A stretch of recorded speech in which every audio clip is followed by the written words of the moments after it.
Quarta-feira, 26ª semana do Tempo Comum.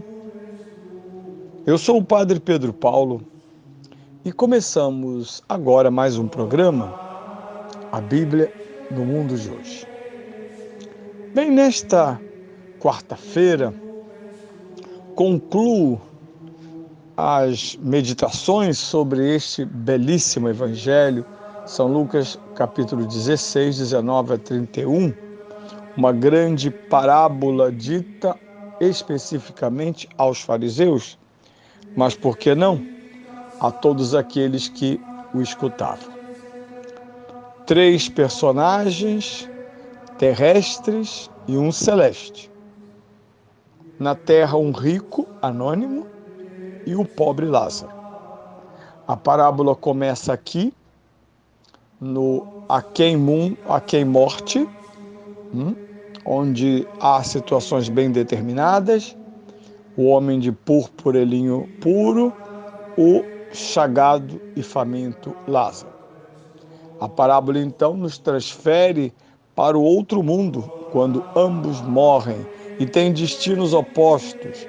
O que estava embaixo na terra agora está em cima. O que estava em cima na terra agora está embaixo.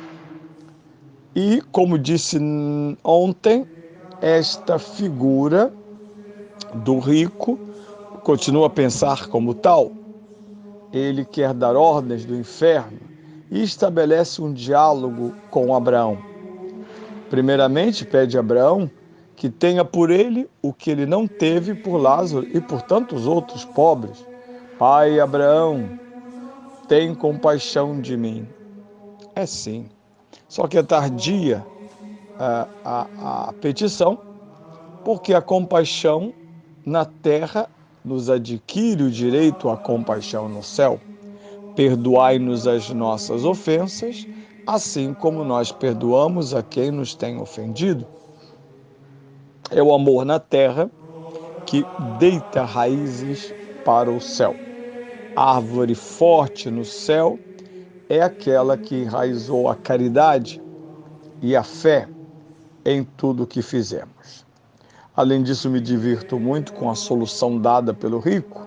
Afinal, tinha um pobre perto de Abraão e ele não ousa em dizer que esse pobre poderia ir lá molhar sua língua. E aqui acontece algo revelador. Ele chama este pobre pelo nome, envia Lázaro. É sinal de que Lázaro na terra, mesmo ignorado por ele, era conhecido. O pobre na porta da casa do rico tinha nome e o rico anônimo sabia o seu nome. Abraão então começa a nos dar uma aula de escatologia, ou seja, do destino final dos homens. Primeiramente, ele diz que entre o inferno e o céu há um grande abismo que impossibilita qualquer trânsito. Isto é muito importante. O futuro humano, em termos espirituais, escatológicos, está pautado em 3 estados. 2 estados móveis e 2 estados imóveis e 1 estado móvel. O céu e o inferno são 2 estados futuros inamovíveis. Ninguém sairá do inferno para o céu, ninguém sairá do céu para o inferno. Primeiro porque os juízos do Senhor, diz o Salmo 18, são verdadeiros, justiça para a alma. Deus não julga como os homens, que além de não terem autoridade para julgar o mais importante, a não ser discernir, não sabem julgar, porque estamos envolvidos por interesses, simpatias e tantas outras bobagens, além do nosso nível de conhecimento sobre a verdade, que é ínfimo.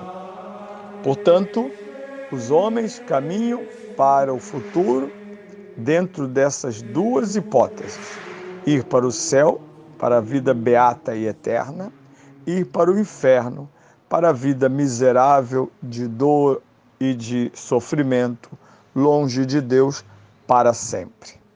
Dante, na sua obra maravilhosa, a Divina Comédia, quando descreve o inferno, à porta do inferno está escrito: Aqui terminam todas as esperanças. Portanto, diz Abraão, isto é, Jesus, que na verdade sobre o rosto de Abraão é Jesus quem está falando, há um abismo grande entre nós, tornando intransponível esses dois espaços inamovíveis. Mas há um espaço móvel, o terceiro, que é o purgatório, o caminho dos homens que não chegam e não têm culpas para chegar ao inferno e lá ficar, mas não têm mérito ainda para o céu. Estes serão, portanto, recebidos no purgatório, e nós sabemos que o purgatório é temporário, por mais que tempo na eternidade não possa ser medido pelo relógio do nosso braço. Não. Sabemos, inclusive, que este estado provisório pode ser atenuado, por isso a Virgem nos indicou, há muitos séculos, a rezar pelas almas do purgatório, os nossos escapulários. Muitos hoje usam escapulário como se fosse um amuleto de proteção. Não é. O escapulário é o nosso compromisso de coração em rezar a Virgem Maria e aos santos, para que as almas do purgatório alcancem mais brevemente os céus. Portanto, ali Abraão encerra a conversa de mandar um office boy do céu para atenuar os tormentos do rico. Bem, ele insiste. Ok. Agora ele se volta para a terra e quer que Abraão mande Lázaro para ter com eles, para que possam prevenir-se. Ele continua tratando Lázaro como seu empregado sem tê-lo sido na terra. Ele quer uma intervenção extraordinária. Se o sol escurecesse por umas horas, todos nós creríamos.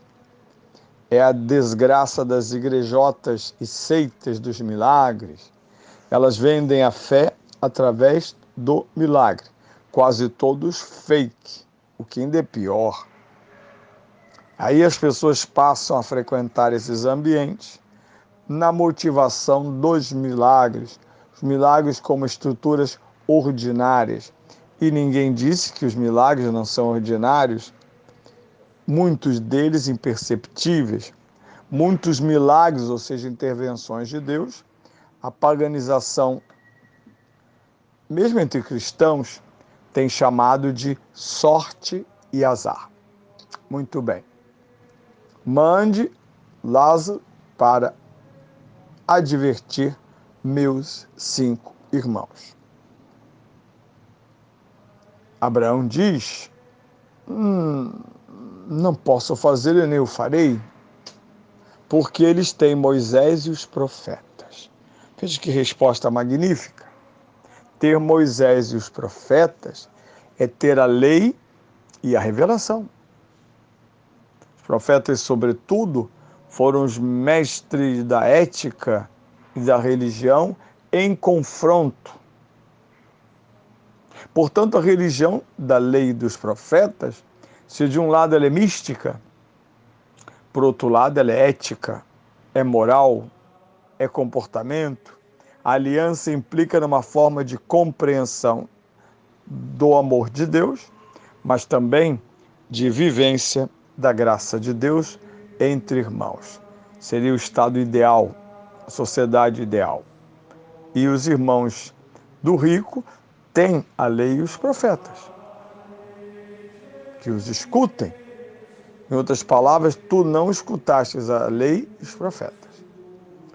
Ele, no entanto, continua insistindo, se algum dos mortos, algo extraordinário, que seja como um terremoto sob os pés de meus irmãos. E Abraão, então, quase que como mimesis de Jesus, diz, Se não dão ouvidos a Moisés nem aos profetas, mesmo que alguém ressuscitasse dos mortos, não se convencerão. Portanto, Jesus está falando do cristianismo aos judeus, dizendo aos fariseus: nem na vossa própria lei e na vossa revelação acreditastes, ao menos com a vida. Com o cérebro, às vezes, parece ser mais fácil. Portanto, a ressurreição de Cristo, diz Jesus aos fariseus, como aos irmãos do rico, não provocará em vós, fariseus, conversão. Portanto, aí nesta parábola, tantas riquezas, tantas questões que precisamos meditar, aprofundar e falar delas para aqueles que esperam que Deus faça tudo por eles, para que eles possam crer.